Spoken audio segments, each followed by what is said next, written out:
Praise the Lord. கர்த்தருடைய பரிசுத்த நாமத்துக்கு மகிமை உண்டாவதாக. இன்றைய நாள் பொழுதிலே உங்கள் அனைவரும் சந்திப்பதில் நான் மிகவும் மகிழ்ச்சி கொள்கிறேன். கர்த்தர் உங்களை ஆசீர்வதித்து உங்களையும் உங்கள் குடும்பங்களையும் காக்க கடவுள்.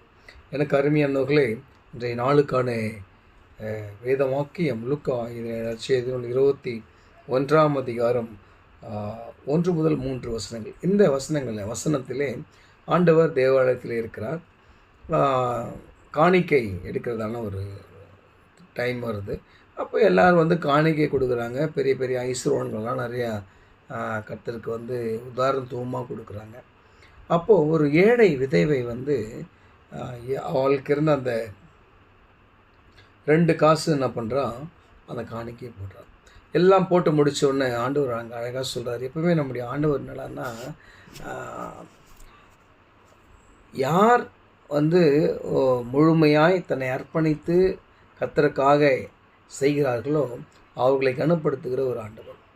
அங்கே அழகாக அந்த விதவை பற்றி சொல்கிறார். இந்த ஏழை விதவை மற்ற எல்லாரை காற்றிலும் இந்த ஏழை விதவை தான் கொடுக்கறதுலே அதிகமாக கொடுத்தாங்கன்னு சொல்கிறாங்க. எல்லாருக்கும் ஆச்சரியம். என்ன ஆண்டவர் எப்படி சொல்கிறீங்க?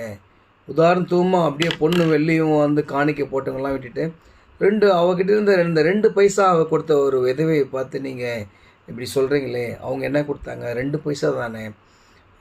இங்கே அவ்வளோ விலையுயர்ந்த பொருட்கள்லாம் காணிக்கை கொடுத்தாங்களே, அவங்கெல்லாம் அதிகமாக கொடுக்கலையா, ஏன் இப்படி அப்படின்னு சொல்லிட்டு அவங்களுக்கு விலங்கலன்னு சொல்லிட்டு கேட்குறாங்க. அப்போ ஆண்டவர் அழகாக சொல்கிறாரு, இவங்கெல்லாம் தனக்கு இருக்கிறதுல எல்லாத்துலேயும் கொடுத்தாங்க. கொஞ்சம் கொஞ்சமாக 10 காசு இருந்துச்சுன்னா 8 காசு கொடுத்தாங்க, 2 காசு அவங்க வச்சுக்கினாங்க. இல்லை 2 காசு கொடுத்தாங்க, 8 காசு அவங்க வச்சுக்கினாங்க. இல்லை அவங்கக்கிட்ட நல்லா ஆசீர்வாதமாக இருக்குது, தங்கமும் வெள்ளியும் நிறையா இருக்குதுன்னா அதை கொஞ்சம் எடுத்து கொடுத்தாங்க. ஆனால் இந்த ஏழை விதவைக்கிட்டேயே அவளுக்கு வாழ்வாதாரத்துக்கு இருந்ததே இந்த 2 பைசா தான்.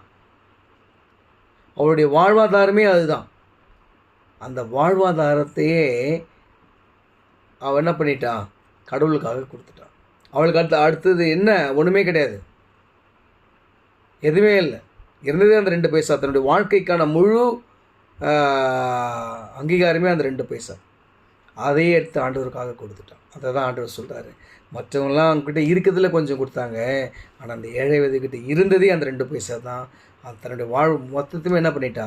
கடவுள் கொடுத்துட்டா. அதனால் அவதனால இன்றைக்கி அருமையானவர்களே, இன்றைக்கி நம்ம சமுதாயத்தில் நம்ம தாழ்த்தப்பட்டவர்களாக இருக்கலாம், நம்மளை இழிவாக பார்க்குற அநேகர் உண்டு. கவலைப்படாதீங்க.